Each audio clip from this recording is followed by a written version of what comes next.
Subscribe now and press the bell icon. Never miss an update. नमस्कार दोस्तों, स्वागत आपके अपने YouTube चैनल आपके अपने परिवार जी के जीनियस सुभाष सर में। आज जो हम भारत भूगोल की एक श्रृंखला शुरू कर रखी है, भारत भूगोल में हम चर्चा कर रहे थे भारत के प्रमुख उद्योगों के बारे में। तो आज की वीडियो में हम चर्चा करेंगे भारत में रेशम उद्योग के बारे में। बहुत ही इंपॉर्टेंट, बड़ा महत्वपूर्ण चैप्टर है। हमेशा यहाँ से क्या है, क्वेश्चन पूछे जाते हैं। तो आज हम जिक्र कर रहे हैं किसके बारे में, रेशम उद्योग के बारे में। रेशम उद्योग बड़ा ही महत्वपूर्ण उद्योग है आपका। सबसे पहले तो हमें जानकारी होनी चाहिए इस चीज़ के बारे में भी, रेशम की जो खोज है वो किस देश में हुई थी। यानी रेशम की खोज का या आविष्कार का हम जिक्र करते हैं। रेशम का जो आविष्कार है, तो ये आविष्कार कहाँ पर हुआ था? रेशम का आविष्कार चीन में। ठीक है भी, यानी प्राचीन काल में सबसे पहले रेशम की जो खोज की गई थी, रेशम का जो मतलब बारे में जानकारी जो मिली थी, किन लोगों को मिली थी? चीनियों को मिली थी। ठीक है भाई, यानी चीन वासियों को सबसे पहले इसके बारे में जानकारी मिली थी। चीन में तैयार किया जाता था रेशम सहतूत के पत्तों के ऊपर है, सहतूत के पत्तों के ऊपर तैयार किया जाए। उत्तम क्वालिटी का क्या होता है, वो आपका रेशम होता है। और प्राचीन काल में चीन में एक धारणा भी होती थी भी ये जो कला है सिर्फ चीनियों के पास ही रहनी चाहिए, दूसरे देश के लोगों को इसके बारे में जानकारी नहीं होनी चाहिए। अगर दूसरे देश को कोई भी लोग, किसी भी तरह का कोई आदमी जानकारी देगा तो उसको क्या मृत्युदंड दिया जाता था। परंतु किसी तरीके से ये विधि किसके पास पहुंची थी? जापान के लोगों से, और जापान से फिर क्या है, संपूर्ण विश्व में ये फैल गई। तो सबसे पहले अगर हम जिक्र करें रेशम के बारे में, जानकारी जो मिली थी वो चीन वासियों को मिली थी। किसको मिली थी? चीन वासियों। ये जानकारी आपको होनी चाहिए। इसके अलावा जो रेशम का जिसे जिक्र करते हैं, रेशम का अध्ययन किया जाता है भी। ये क्वेश्चन सर्वाधिक रूप से पूछा जाता है, रेशम का अध्ययन। तो रेशम का अध्ययन किसके अंतर्गत किया जाता है? ये क्वेश्चन आपका है। तो रेशम का अध्ययन किया जाता है सेरीकल्चर भी। ये क्वेश्चन बहुत बार रिपीट होता है भी, वेरी वेरी इंपॉर्टेंट क्वेश्चन है। यानी रेशम का जो अध्ययन है वो किसके अंतर्गत किया जाता है? रेशम का जो अध्ययन है वो सेरीकल्चर के अंतर्गत किया जाता है। वेरी वेरी इंपॉर्टेंट क्वेश्चन है। सेरीकल्चर के अंतर्गत हम किसका अध्ययन करते हैं? रेशम का अध्ययन करते हैं। और रेशम जो है किसके पत्तों के ऊपर पाला जाता है? सहतूत। यानी सहतूत के जो पत्ते होते हैं, सहतूत के पत्तों पर क्या पाले जाते हैं? आपके रेशम के कीट पाले जाते हैं। क्या पाले जाते हैं? रेशम के कीट पाले जाते हैं। और रेशम के जो कीट होते हैं, उन कीटों को किस नाम से जाना जाता है? रेशम के जो कीट होते हैं उनको पिल्लू के नाम से भी। ये वेरी वेरी इंपॉर्टेंट क्वेश्चन है। यानी सहतूत के पत्तों के ऊपर जो कीट पाले जाते हैं रेशम के, और उन कीटों को किस नाम से जाना जाता है? पिल्लू। खास करके हम जिक्र करें चीन के सहतूत के पत्तों पर जो पिल्लू पाले जाते हैं वो विश्व में उत्तम क्वालिटी की रेशम है। इस रेशम से आपको क्या पता है, जैसे ये पिल्लू क्या है, इनसे प्राकृतिक प्रोटीन से क्या तैयार किया जाता है? आपका रेशम तैयार किया जाता है। और इसी रेशम से आपके क्या बनाए जाते हैं? कपड़े बनाए जाते हैं। यानी मुलायम और चमकीले जो कपड़े बनाए जाते हैं वो किससे बनाए जाते हैं? रेशम से। रेशम का अध्ययन सेरीकल्चर के अंतर्गत किया जाता है। सहतूत के पत्तों के ऊपर कीट पाले जाते हैं। उन कीटों को किस नाम से जाना जाता है? पिल्लू के नाम से जाना जाता है। चीन के अंदर जो सहतूत के पत्तों पर पिल्लू पाले जाते हैं वो विश्व में उत्तम क्वालिटी के हैं। और प्राकृतिक प्रोटीन द्वारा क्या तैयार किया जाता है? ये रेशम यानी सिल्क तैयार किया जाता है, जिससे कपड़े बनते हैं मुलायम और क्या है, चमकीले। ये जानकारी आपको थोड़ी सी बेसिक इसके बारे में होनी चाहिए। इसके बाद में जैसे जिक्र करते हैं विश्व में 90%, क्या जिक्र करोगे? विश्व में 90% रेशम का उत्पादन एशिया में किया जाता है। यानी विश्व का हम जिक्र करते हैं, विश्व में 90% रेशम का उत्पादन का हम जिक्र करें, रेशम का उत्पादन, तो रेशम का उत्पादन कहाँ किया जाता है? आपका एशिया महाद्वीप में भी। ठीक है भाई, एशिया में किया जाता है। और एशिया में हम जिक्र करें तो सर्वाधिक जो उत्पादन इसका कहाँ पर होता है? चीन में भी। ठीक है भाई, यानी विश्व का 90% रेशम का जो उत्पादन है वो किस महाद्वीप में किया जाता है? एशिया महाद्वीप के अंदर किया जाता है। और एशिया महाद्वीप या विश्व का प्रमुख रेशम उत्पादक जो देश आपका कोई है तो वो कौन सा है? चीन। और दूसरे नंबर पर कौन सा रहेगा? आपका भारत। यानी भारत विश्व का 18% रेशम का उत्पादन करके दूसरे स्थान के ऊपर है। पहले स्थान के ऊपर कौन सा रहेगा? आपका चीन। तो ये चीजें आपको क्लियर होना चाहिए। वेरी वेरी इंपॉर्टेंट क्वेश्चन है। इसके अलावा जैसे जिक्र किया, भारत दूसरा देश है, चीन, यानी चीन प्रथम है और दूसरा कौन सा आपका है, दूसरा रहेगा रेशम उत्पादन में भारत। परंतु उपभोक्ता के मामले में हम जिक्र करें उपभोक्ता, तो उपभोक्ता के मामले में प्रथम स्थान है भी, यानी उपभोग हम सर्वाधिक करते हैं किसका, रेशम का। ठीक है भी, यानी सबसे ज्यादा खपत जो करने वाला देश का हम जिक्र करें विश्व में, तो सर्वाधिक खपत करने वाला देश आपका कौन सा रहेगा, भारत है। और भारत उत्पादन के क्षेत्र में कौन सा स्थान है भारत का, दूसरा। ये चीज आपको क्लियर होना चाहिए, वेरी वेरी इंपॉर्टेंट क्वेश्चन है। इसके अलावा जैसे मैंने रेशम का जिक्र किया था, इसको कोकून भी कहा जाता है भी, क्या कहा जाता है, कोकून। कोकून वाणिज्य नाम है भी इसका, क्या है, यानी वाणिज्य व्यापारिक नाम है, वाणिज्य नाम है। यानी कोकून किसका वाणिज्य नाम है, रेशम का वाणिज्य नाम है। वेरी वेरी इंपॉर्टेंट क्वेश्चन, ये चीज भी आपको क्लियर होना चाहिए, बहुत इंपॉर्टेंट है। इसके बाद में जैसे जिक्र कर रहे थे इस चीज के बारे में, वाणिज्य का, इसके अलावा विश्व में कई तरह की इसकी प्रजातियां पाई जाती है। ठीक है भी, कई तरह की इसकी, जैसे रेशम का हम जिक्र करते हैं भी, रेशम की कई तरह की, जैसे आप जिक्र करोगे सहतूत रेशम का आप जिक्र करते हो, टसर रेशम का आप जिक्र करते हो, एरी का जैसे आप जिक्र करते हो, रे मूंगा का जैसे आप जिक्र करते हो। यानी रेशम की विश्व में 4 प्रमुख प्रजातियां पाई जाती है। कितनी, 4 प्रमुख प्रजातियां पाई जाती है, प्रमुख है। ठीक है भी, प्रजाति का जैसे जिक्र करते हो आप, जिसमें से एक कौन सा आपका सहतूत।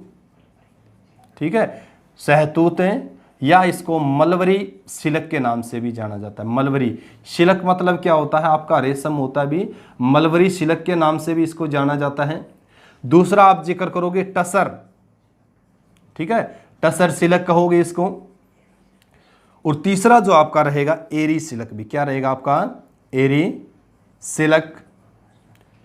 और 4 नंबर जो रहेगा आपका मूंगा भी। ठीक है भी, मूंगा silk. Very very important question, यानी विश्व में 4 प्रमुख, 4 तरह की क्या है आपके रेशम के उत्पादन, 4 तरह के रेशम के जो होते हैं उत्पादन किया जाता है, जिसमें से आप जिक्र करोगे सहतूत या मलबरी सिल्क का जैसे जिक्र करोगे, टसर सिल्क का आप जिक्र करोगे, और एरी सिल्क का और मूंगा सिल्क का आप जिक्र करोगे। भारत विश्व का एक प्रमुख देश है, भारत विश्व का एक प्रमुख देश है जहां पर इन 4 तरह के जो रेशम का उत्पादन किया जाता है। यानी ठीक है, भारत विश्व का एकमात्र ऐसा देश है जहां पर इन 4 तरह के जो रेशम का क्या किया जाता है, उत्पादन किया जाता है। मूंगा का हम जिक्र करते हैं तो मूंगा आपका किस राज्य में सर्वाधिक होता है, असम में भी। कहां पर होता है, असम। यानी मूंगा जो सिल्क है उसका उत्पादन भारत के किस राज्य में होता है, तो हम जिक्र करेंगे असम के अंदर। वेरी वेरी इंपॉर्टेंट क्वेश्चन है, ये चीजें आपको क्लियर होना चाहिए। मूंगा का जैसे जिक्र करते हैं, सहतूत सिल्क का जैसे जिक्र करते हैं, सहतूत आपके सहतूत के पत्तों के ऊपर तैयार किया जाता है, ये चीज भी आपको क्लियर। सहतूत और टसर जो है ये क्या है, उत्तम क्वालिटी के होते हैं भी। क्या होते हैं आपके, उत्तम है। ठीक है, उत्तम है क्वालिटी, उत्तम क्वालिटी के होते हैं और जनजाति लोगों द्वारा तैयार किए जाते हैं। जनजाति जो है ना, जनजाति लोग, तो जनजाति जो लोग हैं भारत के, वो कैसा रेशम तैयार करते हैं, आपको ध्यान हो, सहतूत रेशम का आप जिक्र करते हो या फिर टसर रेशम का। ठीक है भी, यानी सर्वाधिक जो उपयुक्त वेस्ट जो है वो कौन सा, सहतूत और टसर सिल्क है, जनजाति लोगों द्वारा ये तैयार किया जाता है। ये चीज आपको क्लियर होना चाहिए। इसके अलावा एरी सिल्क है और मूंगा सिल्क का बहुत इंपॉर्टेंट क्वेश्चन है। मूंगा सिल्क आपको ध्यान होना चाहिए, भारत के किस राज्य में होता है, तो हम असम का जिक्र करते हैं। और भारत का एकाधिकार भी, अभी भारत का एकाधिकार। ठीक है भी, ये क्वेश्चन आपको क्लियर होना चाहिए। यानी मूंगा जो सिल्क है, मूंगा सिल्क उत्पादन करने वाला विश्व का एकमात्र देश आपका कौन सा है, वो भारत है। यानी भारत का इसमें क्या है, एकाधिकार है। ये चीज भी आपको क्लियर होना चाहिए। तो 4 प्रजातियां जैसे मैंने बताई थी, 4 तरह के पाए जाते हैं। इसमें से मूंगा बड़ा महत्वपूर्ण है, कई बार इससे संबंधित क्वेश्चन पूछे गए थे भी, भारत के किस राज्य में होता है या विश्व में सर्वाधिक मूंगा जो सिल्क है उसका उत्पादन किस देश में होता है, तो हम भारत का जैसे जिक्र करते हैं। अब जो हम जिक्र कर रहे हैं इस चीज कड़ी में आगे भी, भारत में रेशम का जैसे उत्पादन शुरू कब हुआ, कैसे हुआ, ये चीजें आपको भी क्लियर होना चाहिए भी। रेशम उद्योग है वो भारत में कब कहां पर विकसित किया गया था, ये तो हम थोड़ा सा बेसिक सी जानकारी इसके बारे में एकत्रित कर रहे थे। आपको ध्यान होना चाहिए, रेशम कारखाने का जब जिक्र करते हैं, यानी भारत में रेशम का प्रथम कारखाना जो लगा था, प्रथम है कारखाना, ठीक है भी, प्रथम जो कारखाना लगा था आपका कहां पर है, ये ईस्ट इंडिया कंपनी द्वारा लगाया गया था, ईस्ट इंडिया कंपनी द्वारा। वेरी वेरी इंपॉर्टेंट क्वेश्चन है, यानी ईस्ट इंडिया कंपनी द्वारा हावड़ा के अंदर लगाया गया था, ठीक है भी, 1832 में जैसे जिक्र करोगे। वेरी वेरी इंपॉर्टेंट, यानी सबसे पहले आपको ध्यान होना चाहिए इस चीज के बारे में, ईस्ट इंडिया कंपनी द्वारा भारत में रेशम का कारखाना स्थापित किया गया था हावड़ा। ये हावड़ा भी रहेगा आपका वेस्ट बंगाल में भी, कहाँ रहेगा, हुगली नदी के किनारे, हुगली नदी के किनारे आप जिक्र करोगे किस राज्य में है, वेस्ट बंगाल में। तो भारत में सबसे पहले जो कारखाना लगाया गया था ईस्ट इंडिया कंपनी द्वारा 1832 के अंदर है, हावड़ा में लगाया गया था। इसके बाद में 1845 में हम कर्नाटका का जिक्र करते हैं, यानी कर्नाटक में कब लगाया गया था, कर्नाटक में 1845 का आप जिक्र करोगे, और जे&के जम्मू एंड कश्मीर का आप जिक्र करोगे तो 1892 में, ठीक है भी। ये चीजें आपको क्लियर होना चाहिए। भारत में प्रथम जो कारखाना, ये कई बार क्वेश्चन पूछा गया है, प्रथम रेशम का जो कारखाना है कहां पर लगा था, तो आपको ध्यान हो हावड़ा, और हावड़ा किस राज्य में रहेगा आपका, वेस्ट बंगाल में। इसके बाद में जिससे जिक्र करें भी भारत में रेशम उद्योग का जैसे विस्तार का जिक्र करें भी, किस किस राज्य में है, कहां पर है, कैसे है, तो आपको ध्यान होना चाहिए सर्वाधिक जैसे जिक्र करते हैं भी, सर्वाधिक उत्पादन करने वाला राज्य भी, भारत में करने वाला राज्य का जैसे जिक्र करें, करने वाला राज्य, ठीक है, तो आप जिक्र करोगे कर्नाटक भी, ठीक है, यानी कर्नाटक का पहला स्थान है। लगभग भारत का 45% रेशम का जो उत्पादन किया जाता है वो किस राज्य के अंतर्गत किया जाता है, किस राज्य में इसका उत्पादन होता है, तो आप जिक्र करोगे Karnataka. Very very important question है, भारत में सर्वाधिक रेशम का उत्पादन करने वाला राज्य कर्नाटक, और कर्नाटक में किसके पत्तों के ऊपर रेशम का कीट पालन किया जाता है, सहतूत के पत्तों पर। ये क्वेश्चन सैकड़ों बार रिपीट हुए आपके। इसके बाद में दूसरा राज्य आप जिक्र करोगे तो दूसरा राज्य कौन सा है आपका, आंध्र प्रदेश, लगभग भारत का 35%, और तीसरे राज्य का आप जिक्र करोगे तो वेस्ट बंगाल है, लगभग है 9%। ये चीजें भी आपको क्लियर होना चाहिए, यानी सर्वाधिक जो उत्पादन होता है, तो सर्वाधिक उत्पादन करने वाला जो राज्य आपका कौन सा है, वो रहेगा आपका कर्नाटक, दूसरे नंबर पर आप आंध्र प्रदेश, और फिर जिक्र करोगे आप वेस्ट बंगाल का। इसके अलावा अन्य राज्यों का आप जिक्र करोगे तो बिहार का जैसे आप जिक्र कर सकते हो, बिहार भी है, झारखंड का भी आप जिक्र कर सकते हो, ठीक है भी, यानी बिहार, झारखंड और असम का भी आप जिक्र कर सकते हो। इन राज्यों के अंदर भी रेशम के कीट पाले जाते हैं, यानी रेशम का उत्पादन किया जाता है। वेरी वेरी इंपॉर्टेंट है, ये चीजें आपको क्लियर होना चाहिए। ये कर्नाटक सर्वाधिक इंपॉर्टेंट क्वेश्चन आपका, ये चीज क्लियर होना चाहिए। इसके अलावा जैसे जिक्र करते हैं, इससे संबंधित क्या बनाए गए हैं, भारत में संस्थान भी बनाए गए हैं। उन संस्थानों से संबंधित भाई कई बार क्वेश्चन पूछे गए हैं, जैसे पूछा जाता है भारत में राष्ट्रीय रेशम अनुसंधान व प्रशिक्षण संस्थान भी, ये क्वेश्चन कई बार पूछा गया है, यानी राष्ट्रीय रेशम अनुसंधान व प्रशिक्षण संस्थान में, प्रशिक्षण है संस्थान से संबंधित, ये क्वेश्चन कई बार रिपीट होता है, तो ये रहेगा आपका मैसूर में भी, ठीक है भी, यानी मैसूर किस राज्य में है, कर्नाटक में। Very very important. तो राष्ट्रीय रेशम अनुसंधान व प्रशिक्षण संस्थान जो आपका रहेगा वो किस राज्य के अंदर रहेगा, कर्नाटका में। और शहर की अगर हम चर्चा करें तो कौन सा शहर है, मैसूर। यानी मैसूर के अंदर किसकी स्थापना की गई थी, राष्ट्रीय रेशम अनुसंधान व प्रशिक्षण संस्थान की भी। मैसूर कर्नाटक का ही प्राचीन नाम है, खासकर हैदर अली का जो आप जिक्र करते हो, किसका जिक्र करो आप, है हैदर अली। यानी हैदर अली ने 1761 में किसकी स्थापना करी थी, मैसूर साम्राज्य की स्थापना करी थी, और राजधानी इसकी बनाई थी श्रीरंगपट्टनम। तो राष्ट्रीय रेशम अनुसंधान व प्रशिक्षण संस्थान आपका रहेगा मैसूर के अंदर। इसके अलावा एक क्वेश्चन आता है कई बार ही, केंद्रीय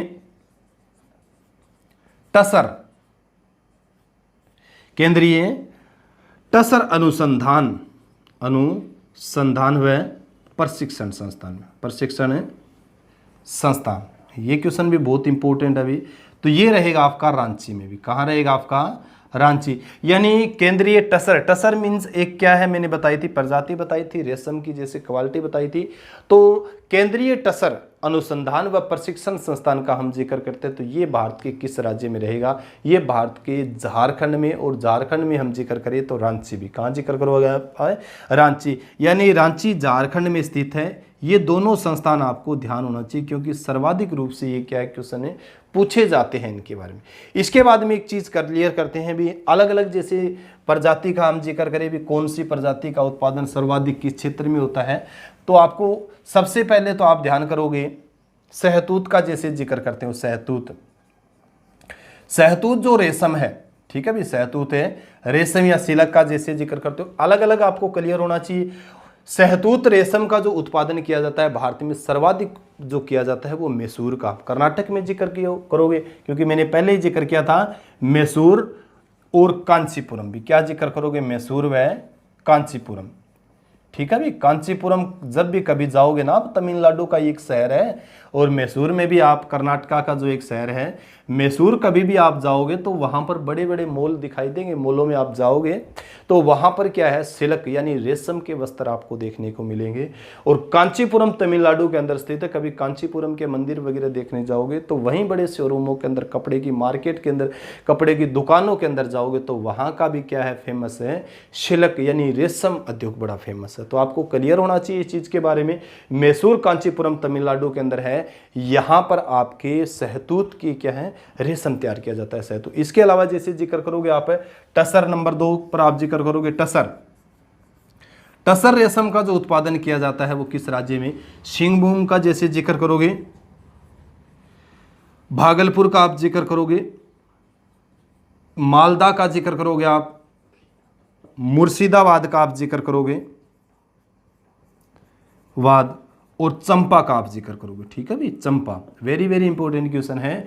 यानी टसर जो रेशम का उत्पादन, महत्वपूर्ण जो उत्पादन करने वाले जो क्षेत्र है तो झारखंड है आपका, वेरी वेरी इंपॉर्टेंट। झारखंड के अंदर क्या है आपका, झारखंड में आप जिला जिक्र करोगे सिंहभूम का। भागलपुर आपका बिहार के अंदर है, ये भागलपुर, ये भी बड़ा महत्वपूर्ण उत्पादन केंद्र है रेशम का। मालदा वेस्ट बंगाल का आप जिक्र करोगे, और मुर्शिदाबाद भी आपका किस राज्य में है, वेस्ट बंगाल में। और चंपा आपका छत्तीसगढ़ में भी, ये चंपा है ना, ये कहाँ पर आपके, छत्तीसगढ़, ठीक है भी, छत्तीसगढ़। ये चंपा दिमाग में विचार ये मत ले आना भी हिमाचल प्रदेश वाला जो चंपा है, पहाड़ी जिसे क्षेत्र का हम जिक्र करते हैं, जो एक हिल स्टेशन है, ये चंपा जो है टसर रेशम का जो प्रमुख उत्पादक केंद्र है ये छत्तीसगढ़ में है। कहाँ पर आपका, छत्तीसगढ़ के अंदर। ये चीज़ें भी आपको क्लियर होना चाहिए, बहुत इंपॉर्टेंट है। इसके अलावा जैसे जिक्र करते हैं एक एरी सिल्क का आप जिक्र करोगे, एरी सिल्क, या फिर आप मूंगा सिल्क का आप जिक्र करते हो, सवाल कुच्ची, ये क्वेश्चन कई बार क्वेश्चन पूछा गया है भी, ये क्लियर करना आपको। यानी एरी जो आपका सिल्क है, एरी सिल्क, तो इसका जो उत्पादक का प्रमुख केंद्र जो रहेगा कौन सा रहेगा, एरी सिल्क का सवाल कुच्ची है भी, ये सवाल है कुच्ची, ठीक है भी। कभी आप असम जाओगे है, असम, और असम में आप सवाल कुच्ची जाओगे तो आपको कौन से हैं, एरी सिल्क से बने हुए कपड़े की पहचान मिलेगी, वहाँ पर कपड़े दिखाई देंगे, देखने को मिलेंगे भी। जैसे कोई शोरूम के अंदर आप जाओगे तो वहाँ पर एरी सिल्क से संबंधित, एरी सिल्क से संबंधित तो सवाल कुच्ची वेरी वेरी इंपॉर्टेंट क्वेश्चन है, ये चीज़ क्लियर होना चाहिए। इसके बाद में जैसे जिक्र करें भी, आज़ादी से पहले भी भारत में ये रेशम जो उद्योग है उसको विकसित किया गया था, परंतु आज़ादी के बाद आप चर्चा करोगे भी, आज़ादी के बाद भी भारत सरकार ने भारत के रेशम उद्योग के ऊपर अपना ध्यान दिया, और ध्यान देते ही उन्होंने 1949 के अंदर सबसे पहले केंद्रीय रेशम बोर्ड की स्थापना की। वेरी वेरी इंपॉर्टेंट क्वेश्चन है। यानी 1949 में भारत सरकार ने केंद्रीय रेशम बोर्ड की स्थापना की भी, केंद्रीय रेशम बोर्ड की स्थापना की। ये आपका बहुत इंपॉर्टेंट क्वेश्चन है, ठीक है भी। यानी केंद्रीय रेशम बोर्ड की स्थापना की थी, ये बहुत इंपॉर्टेंट क्वेश्चन है, ठीक है। कई बच्चों के मन में ये भी विचार आ रहा है, ये भी एक चीज़ क्लियर होना चाहिए। यानी 1949 में भारत सरकार ने केंद्रीय रेशम बोर्ड की स्थापना की थी रेशम उद्योग को विकसित करने के लिए। इसके अलावा जब हम कुषाण वंश के एक शासक का जिक्र करते हैं, कुषाण वंश के भी, ठीक है भी, कुषाण वंश यानी कनिष्क का जब हम जिक्र करते हैं तो कनिष्क का हम जिक्र करते हैं, उस समय आपके दिमाग में आता है भी, चर्चा होती है रेशम मार्ग का भी। क्या है आपका, रेशम मार्ग, ठीक है भी। या सिलक मारक का जैसे जिक्र करते हैं, ये बहुत इंपॉर्टेंट, क्योंकि कई जो होनहार बच्चे हैं यानी पढ़े लिखे अच्छा जो डीपली ज्ञान रखते हैं, उन बच्चों के दिमाग में भी ये विचार आता है भी रेशम मारक भी होता था, भी रेशम मारक का जैसे जिक्र करते हैं।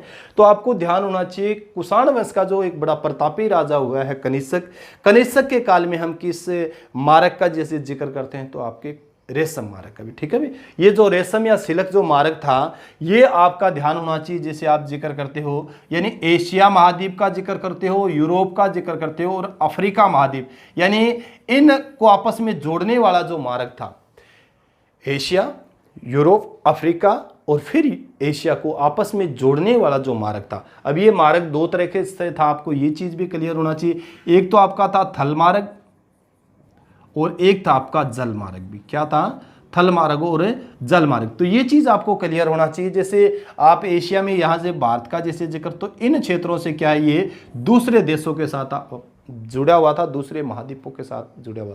यानी रेशम मार्ग है किन महाद्वीपों के साथ जुड़ा हुआ था? एशिया, यूरोप और अफ्रीका, दो तरीके से जुड़ा हुआ था, जिसे हम चर्चा कर सकते हैं, थल मार्ग और आपका जल मार्ग। यानी समुद्र के द्वारा भी जुड़ा हुआ था और स्थल के द्वारा भी क्या ये मार्ग जुड़ा हुआ था। खास करके भारत में सबसे ज्यादा चर्चित किसी राजा के काल में हुआ था तो कुषाण वंश के कनिष्क का जैसे हम जिक्र करते हैं। वेरी वेरी इंपॉर्टेंट है। अब इसको रेशम मार्ग ही नाम क्यों दिया गया था, ये चीज आपका दिमाग, अब है तो मार्ग ही है, यानी इस मार्ग से क्या होता था, प्राचीन काल में ऐतिहासिक तौर पर क्या होता था, व्यापार होता था। आपस में जो महाद्वीप है, आपस में देश एक दूसरे देश के साथ क्या करते थे, व्यापार करते थे। किस मार्ग के द्वारा? रेशम मार्ग के द्वारा। रेशम ही नाम क्यों पड़ा?